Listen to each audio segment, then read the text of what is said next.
Welcome to the Institute of Economic Affairs, where we are having a series on the book by Adam Smith on an inquiry into the nature and causes of the wealth of nations. Thank you so much for joining us. So we have been doing a series and reviewing the book by Adam Smith. So far, we have done book 1, and we're in the process of doing book 2. Book 1 that consisted of the causes of improvement in the productive powers of labor. And we had 3 sessions that were undertaken in book 1, which you can catch up on IEA YouTube platform. And then we're having book 2, where we've had 1 session so far, chapter 1, 2, 3.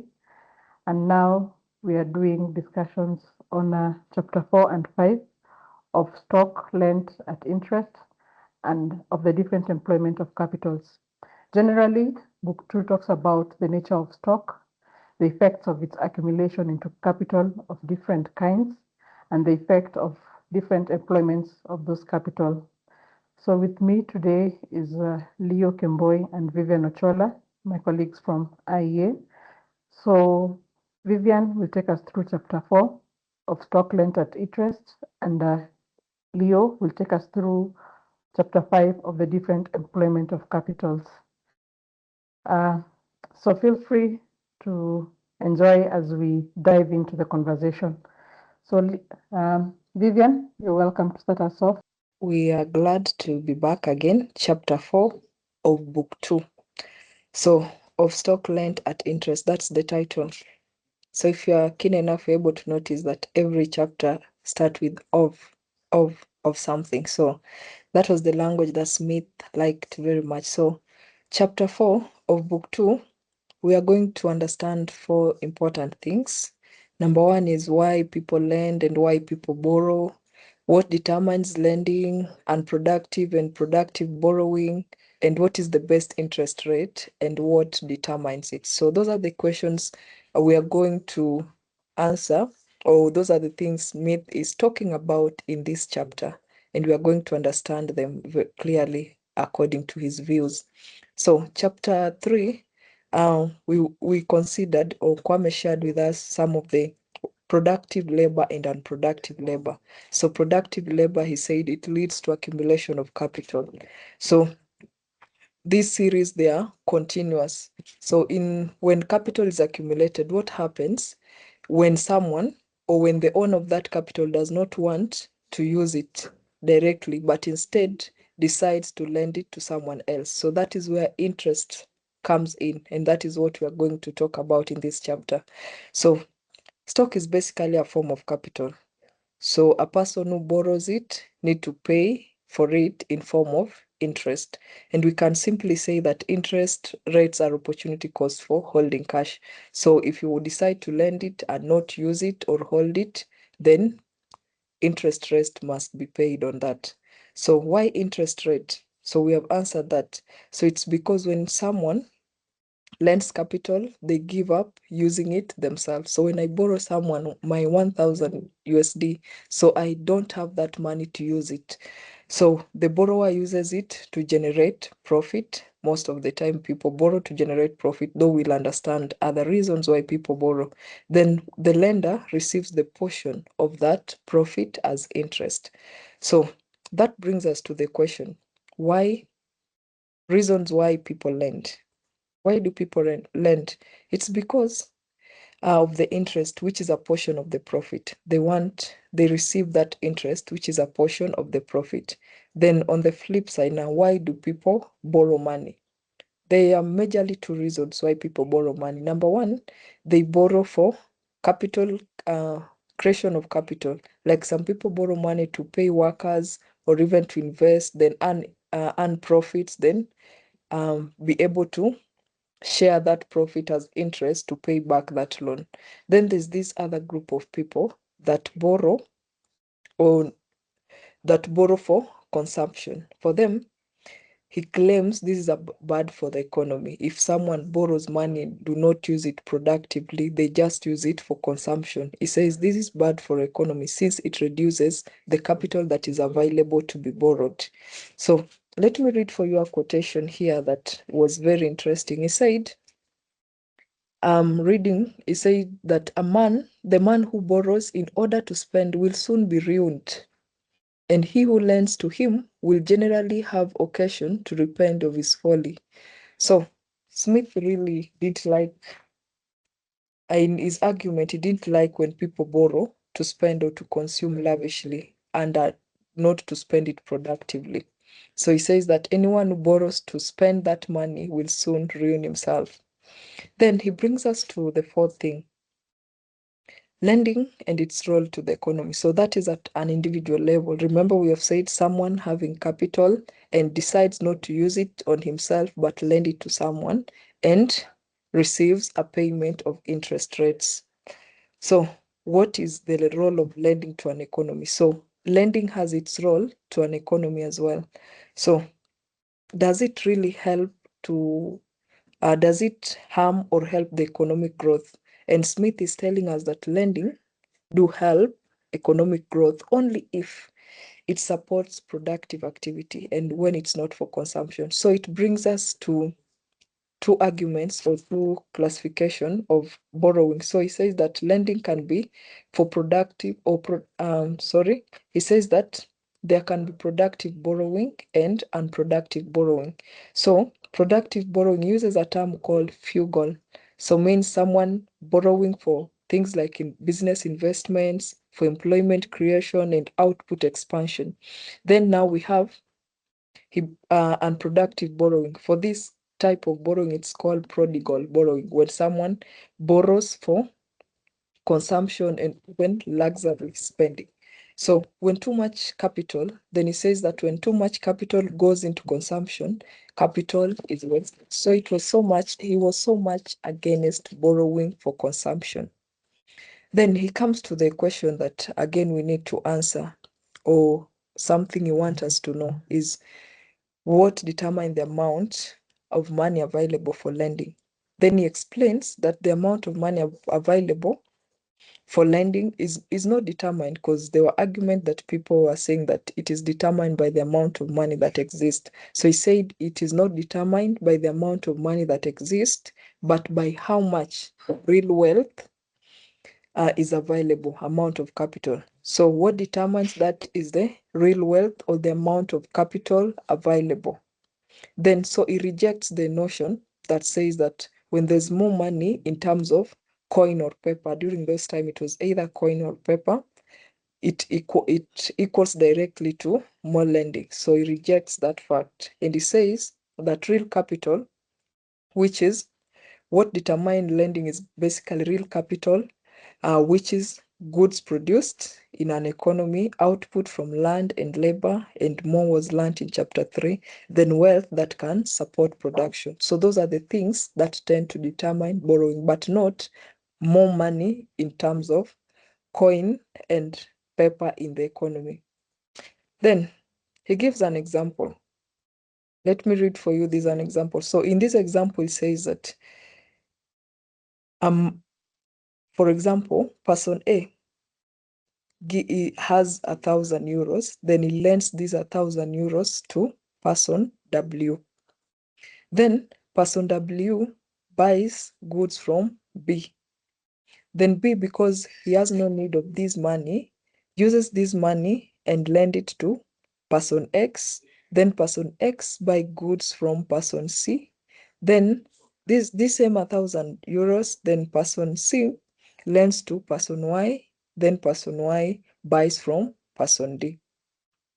So he says that what lenders really give, when we look at that example, is not really the money, but the command that money has over resources. So remember, person A has this money, then he lends to person W. Then now person W is not having the money, but the ability to command goods from person B. Okay, so he says that money is just a tool. So what is being transferred is the power to purchase goods. Then he brings us to something again. Why lending increase? Why sometimes lending is increasing? Why sometimes it is low? So what makes it increase is when an economy is growing. So how do you measure when an economy is growing? When there's more goods that are being produced, then it implies more capital will be accumulated. Now, that brings us now when lending increase, we say that we talked about interest rates. Interest rates now comes in because of lending. Now, what determines interest rates? Why do they sometimes fall and sometimes rise? So what makes interest rates to fall? When there's more capital. So we said lending increases when an economy grows, then when it grows, more goods are produced and there's more capital. So when there's more capital, there's more lenders, people who want that money or that capital. Then when there are more lenders in the market, this drives competition in that particular market. And when there's competition, what happens when there's competition is that interest rates will now fall. Another reason why interest rate falls is when profit fall. So an increase in capital, it becomes even harder to find maybe profitable investments. Business competes with one another. Wages rise, they compete for labor. Wages rise, then profits shrinks. So lower profits in the long run leads to lower interest rate. So let me explain this simply in a chart. So assume you have a flowing chart. So when an economy is growing, it leads to more capital. So we see the flow. An economy is growing, it leads to more capital, then it lowers interest. So when interest rates are low, there's more competition. Many people will want to borrow cash because now the interests are favoring them. So after that, when there's more borrowing, there's more production. So when businesses and private investors are able to borrow more, they'll produce more. They'll produce more. Then as they produce more, they'll demand more labor. They'll demand more labor. And when in the labor market, when there's competition, there's demand for labor, the wages go up. In the long run, it lowers the profits because they pay more of their profit goes to payment of labor. So it lowers their profit. Then towards the end, it now lowers the interest rates. So that does not mean that growing economy is bad. It's okay for an economy to grow.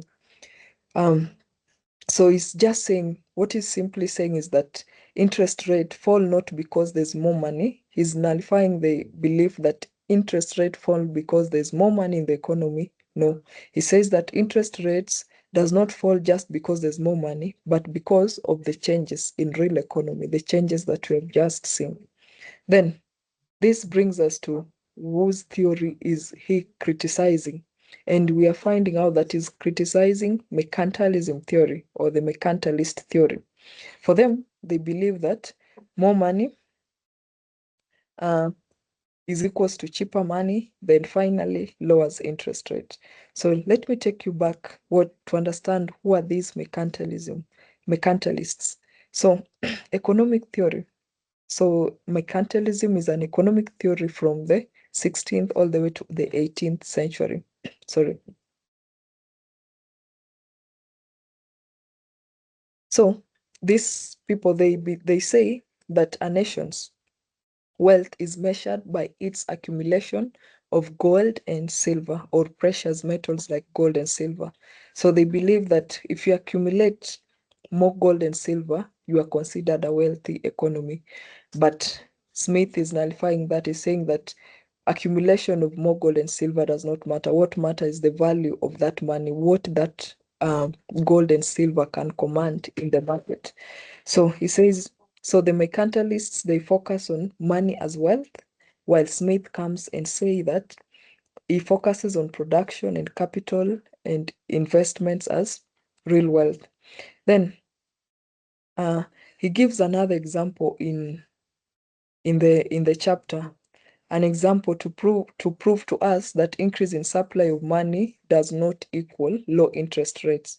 So he gives an example of the Spanish West Indies. So who are these Spanish West Indies? So he says that these people refers to the Spain colonies in America, places like Peru and Mexico. So they had huge amount of gold and silver, which they were exporting to Europe at that time.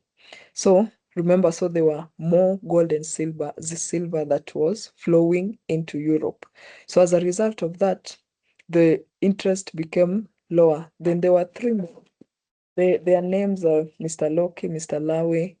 So they associated that increase in gold and silver in Europe was directly linked to the fall of the interest rates, but he challenges them.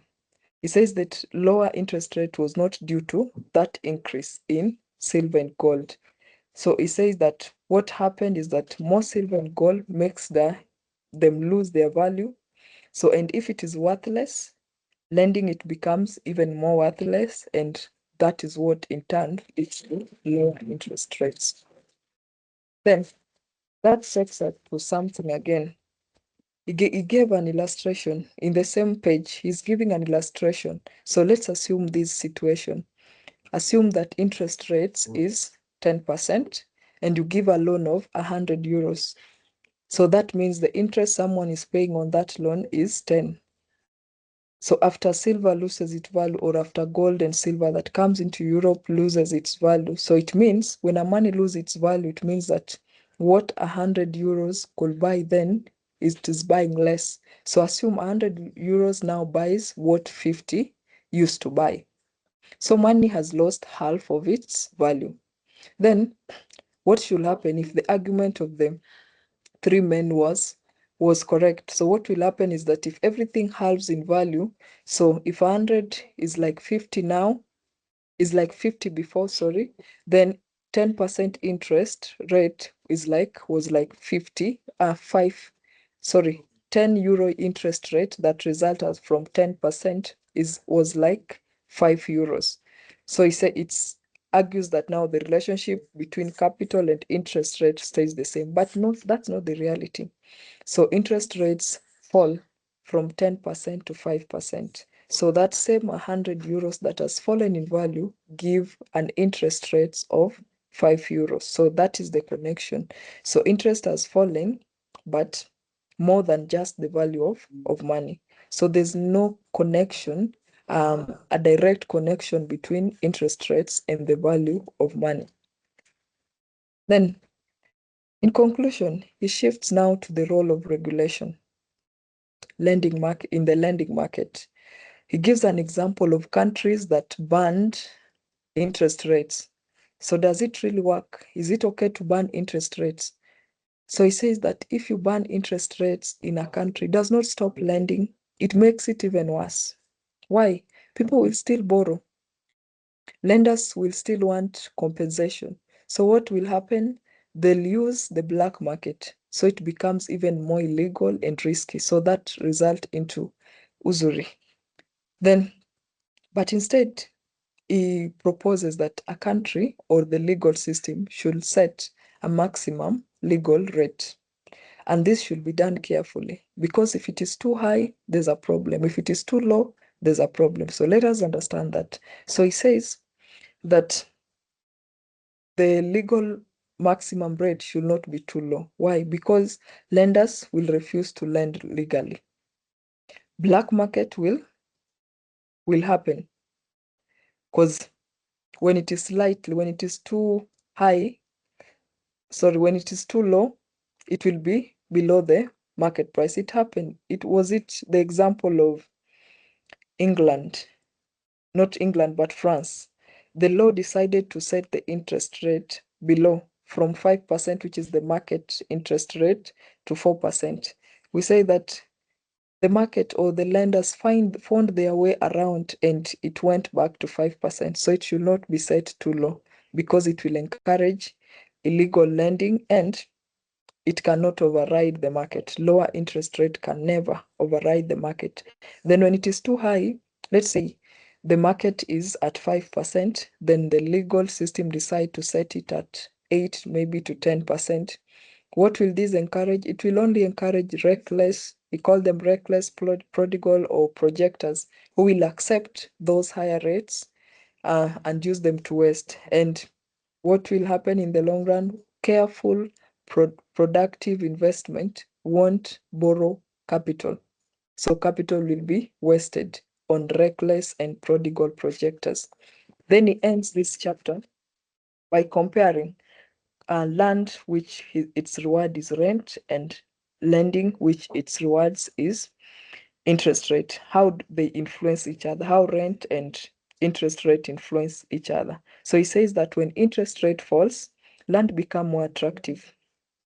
When interest rate falls, so people are attracted to land, then demand for land rises high. Then remember, when a demand for a certain commodity rises, it pushes up the prices. But when the interest rate is lower, the reverse happens.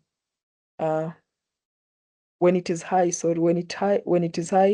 land becomes unattractive. People will go to land instead of buying land. Then demand falls, then price. So he gave, for example, if interest rate is at 10, that is on a higher side, demand for land falls. So it requires only 10 to 12 years of income or of labor to buy that land. But when interest rate is low at 5, the demand for land goes up, then it requires 20 to 30 years of labor to buy that same land. So it concludes by saying that when lower interest rates, higher land prices. So we compare those two, because when someone does not want to lend, he decides to choose to buy land with that capital instead of lending it out, because now the interest rate is lower. So that is the conclusion of that chapter. I'm looking forward to the discussion. Thank you, Melody. Now we go to chapter 5 of the different employment of capitals. So the bigger question from chapter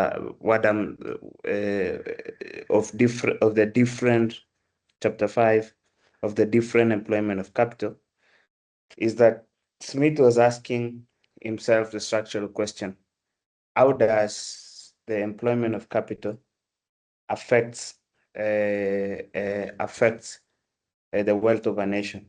And he is asking himself this question and he first starts by giving an analogy that capital can be employed in 4 different ways. One, either as procuring in procuring the root produce annually for the use and consumption of the society. Second, in manufacturing and preparing that root produce for the immediate use and consumption.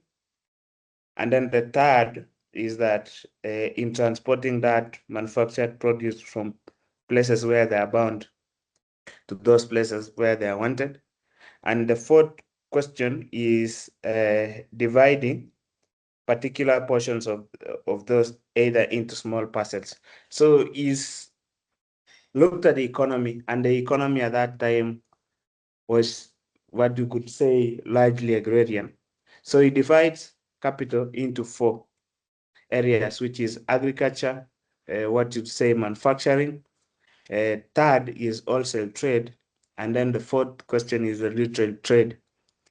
And as part of agriculture, he observed that to employ capital, you would require capital to cultivate land, to raise livestock, and so that produces then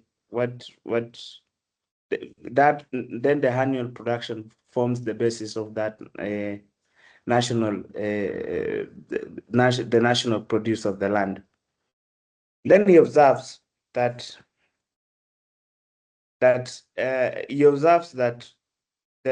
these 4 methods essentially is essentially necessary to the existence of the other 3.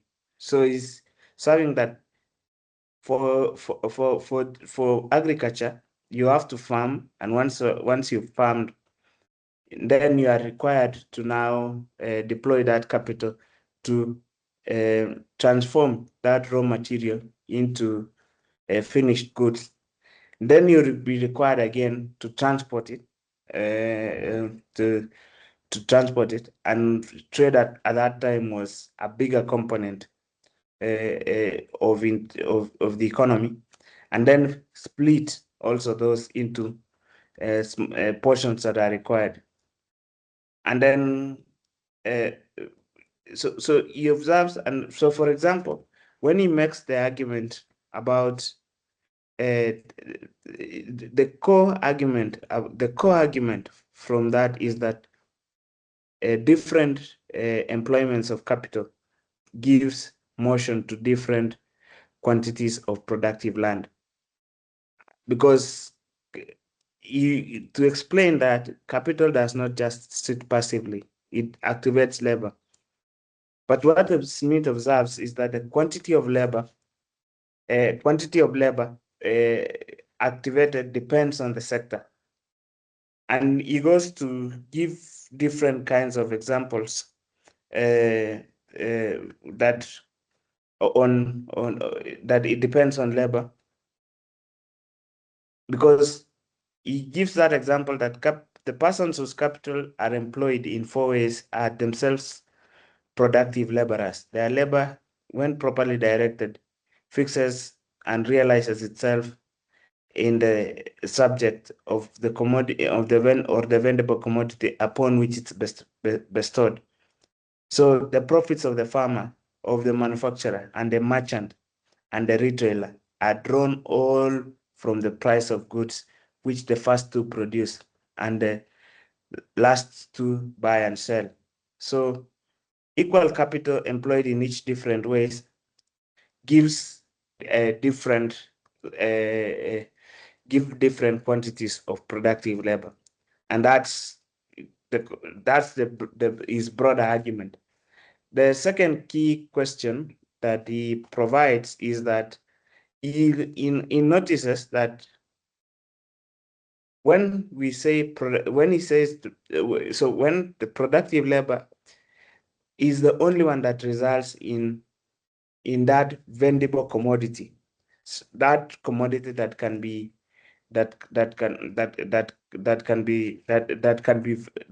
sold.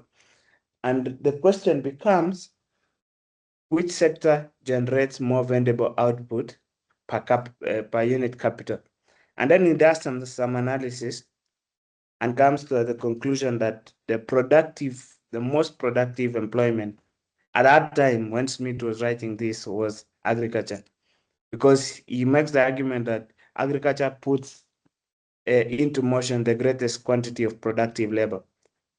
And then he gives that it produces a net supply of output, and it combines that human labor and natural fertility of the land. So that nature assists labor in agriculture, and outputs exceed the mere replacement of inputs.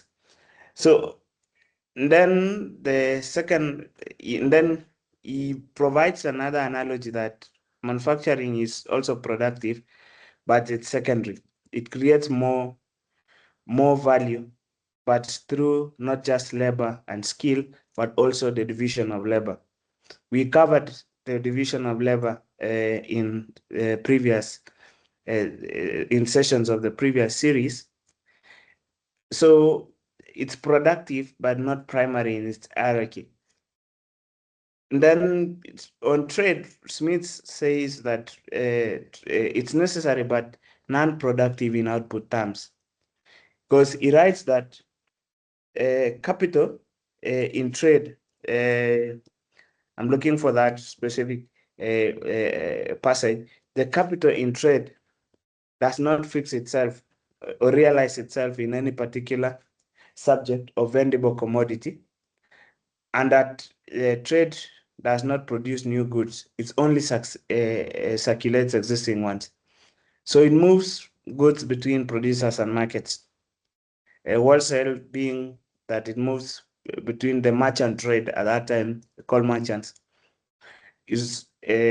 moves goods between producers and markets, and also the retail trade distributes goods to consumers, but it doesn't increase the physical stock of output. So that's why its implicit hierarchy is that agriculture, manufacturing, and then wholesale. Then Smith notes something that is very important up to today, that capital, the way capital resides.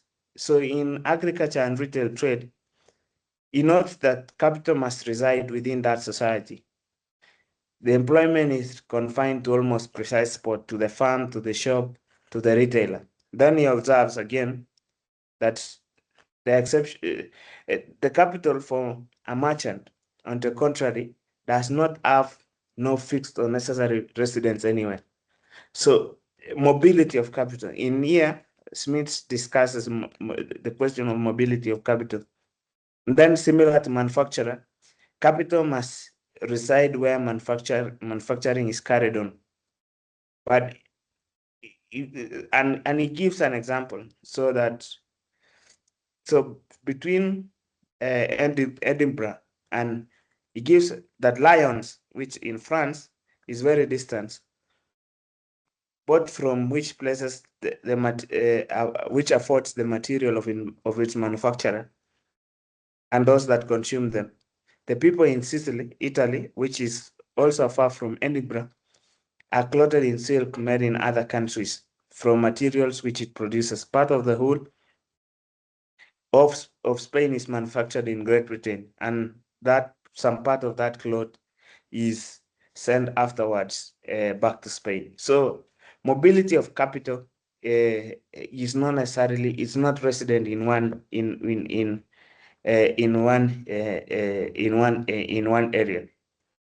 Then the key argument from Smith, the key argument from Smith is that capital is not equally produced across those sectors.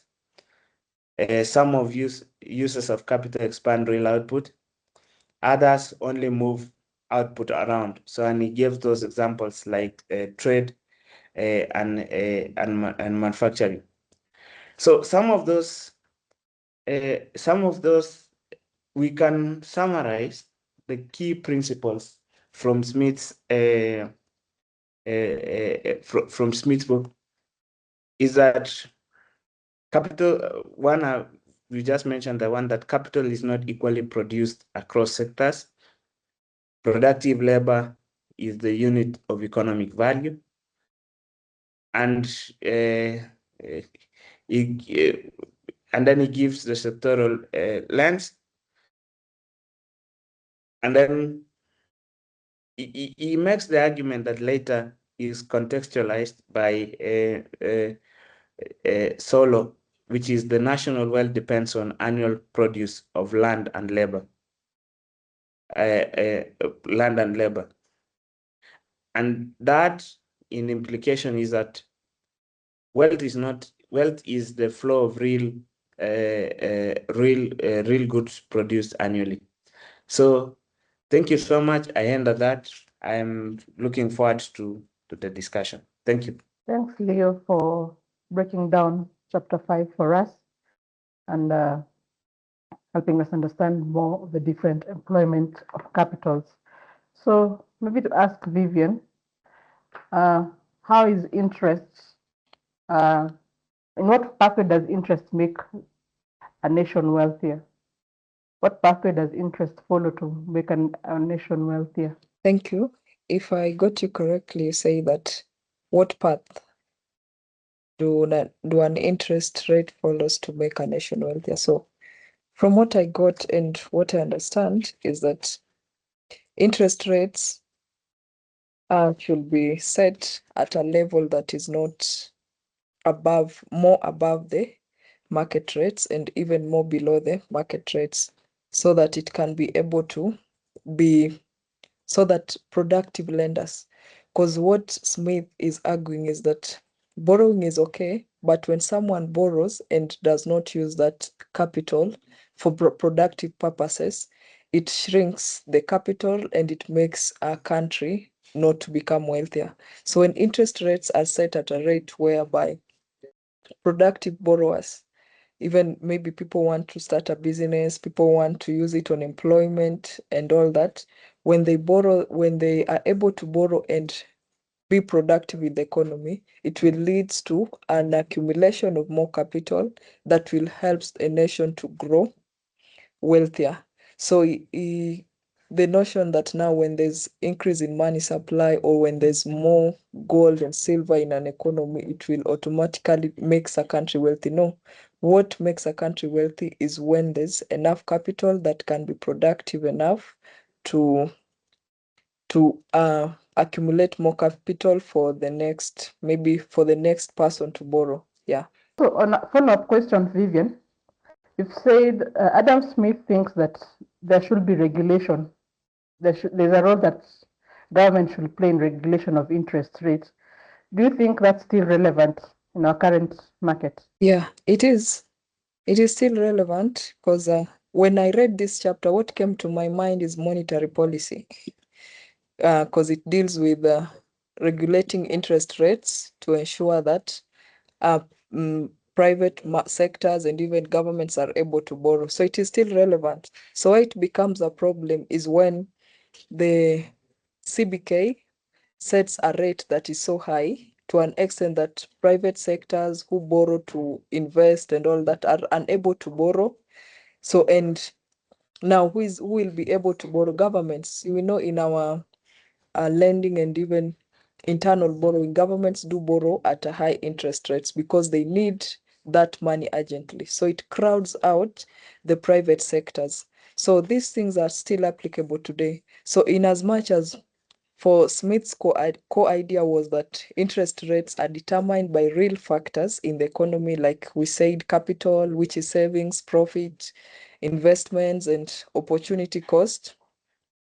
Now, where a central bank comes in the modern day is now central bank do a monetary policy, and how it does it, it do set the CBR rates either for tightening or expanding of the economy by setting higher interest rates or lower interest rates. So we see the connection.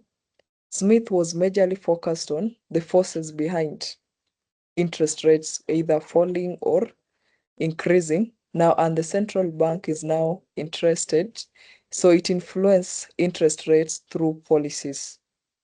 Yeah, so it's still applicable today, though the method is a bit different because central bank influences the interest, but Smith looked at the forces behind that are not seen, the forces behind the interest rates without the influence of the central bank. Yeah, thank you. Thanks, Vivian. Leo, do you have any follow-up thoughts on that, considering that there's a time in the previous administration they attempted to cap interest rates? Do you have any follow-up? Should government have a role in the regulation of interest rates? Government should not regulate interest rates. The market should determine what rates exist, because this is cost of capital. And the cost of capital, the only thing that government can do is to allow macroeconomic fundamentals to play right, which is now that because, for example, interest rates now is a factor of whether fiscal expansion, it's a factor of the inflation plays a factor, because, for example, when inflation is too low, real rates go up. So it's something that interest rates from a macroeconomic standpoint, that interest rates should not largely be should not be regulated. What should be regulated is the conduct, which is the conduct of, for example, like the real interest rate could be 7, let's say, for example, single digit, 9%. But those specific lenders add hidden fees or something like that of similar sort. That is what we call market conduct, which is specific players playing around. But when government interest, and if we look the IEA's master data on monetary policy, shows that when government of Kenya, for example, passed the interest rate cap law in 2016, private credit collapsed. and you see it from data, because no one is willing to give capital where the marginal cost is higher than the marginal benefit. So that is Econ 101. So that's the point that we try to make too, that only the regulators should only look at conduct, but to regulate interest rates is not something that a regulator should consider. Thank you. Thanks, Leo. So, Leo, on chapter 5, do you think Adam Smith's view on the deployment of capital, on the employment of capital, is it still relevant in our society today? So some sections are, some sections are not. So, for example, he gives this view that capital, the most productive sector, for example, to deploy capital would be in agriculture, and that in itself, that given the fact that that is society that he was in at that time, that is different. We know that most service sectors, for example, are some of the most productive sectors, and service sectors in this case did not form part of his analytical capability. So, for example, you could train a chief engineer, and you would have a 5-year contract of $100 million. So that could be 100 years of more than 100 years annual revenue for an SME in Kenya. So a micro, small, medium enterprise. So at that time, those are some of the things that you see. But there are things that it makes a very like on mobility of capital. Capital is not resident in one area. So capital moves. And policymakers, especially in this country, tend to have a perspective that capital is only resident in specific. You can do something, but capital doesn't move. So, for example, he makes an observation that the merchants, that capital is not resident within that area, and that subject has advanced because at one level, people can look at capital moves across jurisdictions effortlessly because of the extent of the deepening of financial markets, the extent of different sets of instruments, among other things. So you start to see that the fact that you recognize that mobility of capital, and that is something that we could see. The second issue that I think is still relevant today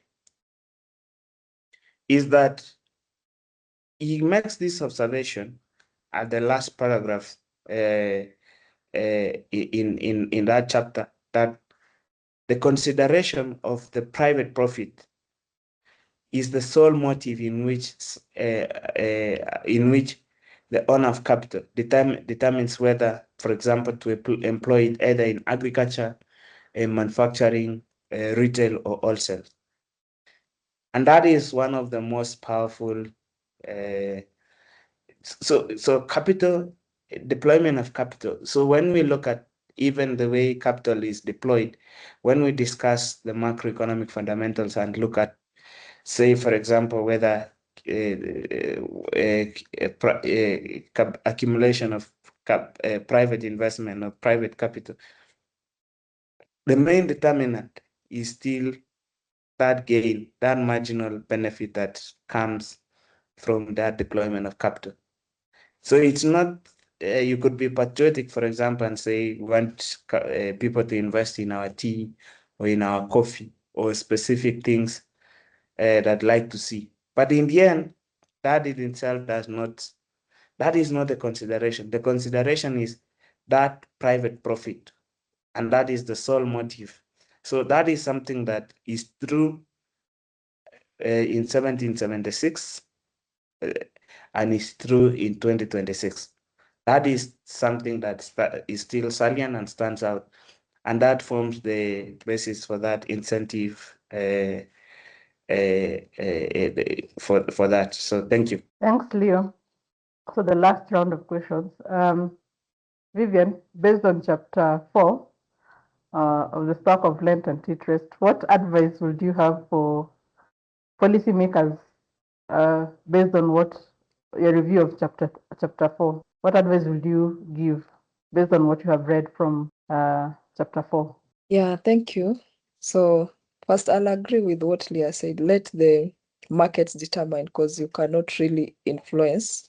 I said a point whereby when laws can never override the market, the forces of demand and supply will always find a point of equilibrium. So the regulation should let the market be and not set interest rates higher to an extent that creditors or those who want to borrow for the sake of developing the economy are not able to borrow, because it will lead to black markets.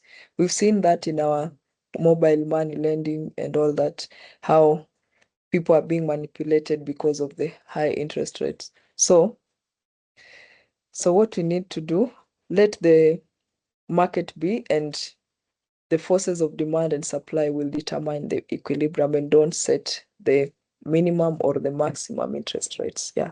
Thanks, Vivian. Leo, what policy advice would you give to policymakers based on the chapter you've read? The extent of which capital is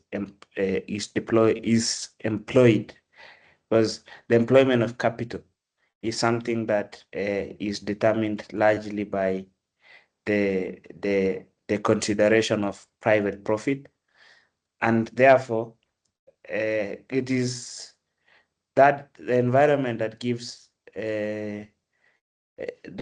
adherence to this rule provides the employment of more capital. Second issue is that capital is mobile, and capital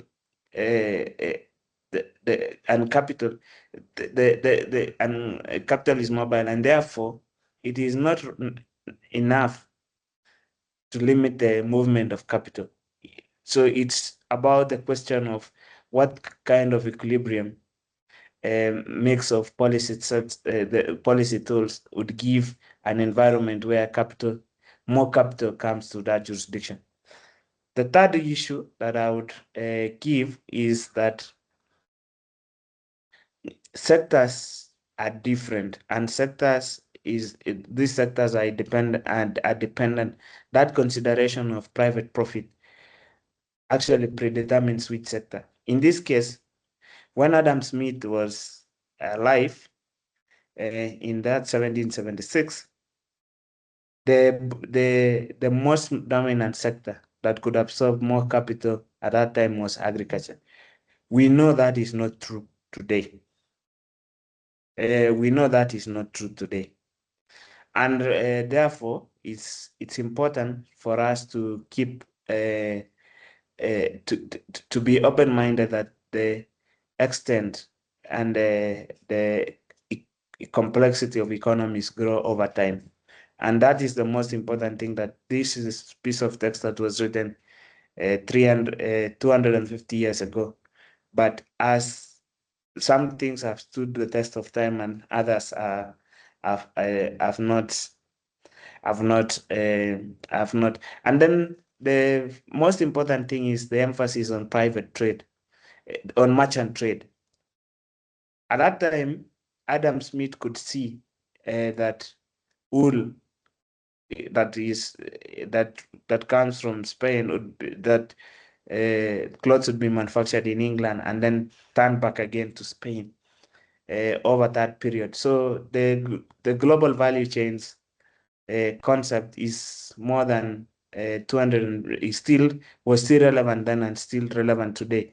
So limiting trade, whether in forms of quotas or non-tariff barriers or whichever forms of licensing restrictions, or any instrument that seeks to curtail growth, is something that policymakers need to be cognizant of, that trade is something, a value chain approach to trade is more important, and farms need to be subjected to to those forces of trade, which is the most effective form of competition. Thank you so much. Thanks, Leo. We're coming to the end of our discussion, so I'll give you 1 minute each to make your concluding remarks, then we end our conversation. I'll start with Vivian. Make your concluding remarks, then Leo. Thank you very much, Melody. So what I noticed while reading this chapter is Smith really hates people who borrow to spend.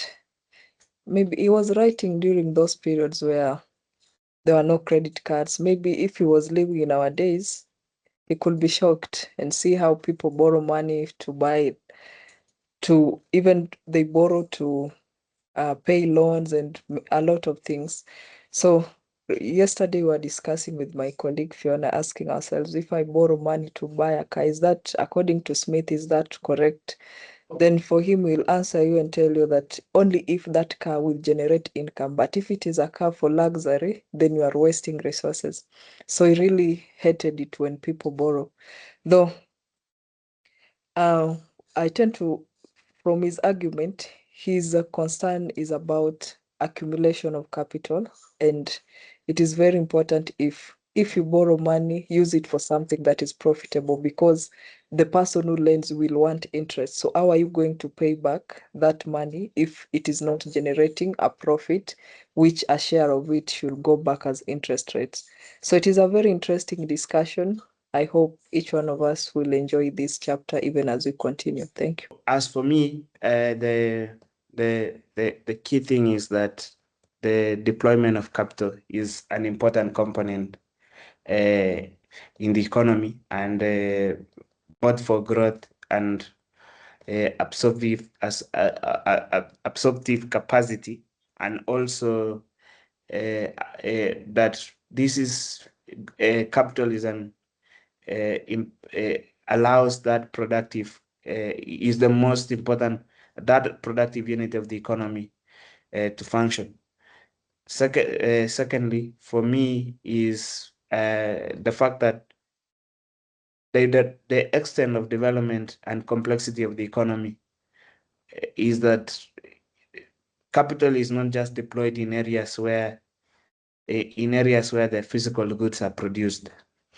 As we know now that services form an important part of the economy. And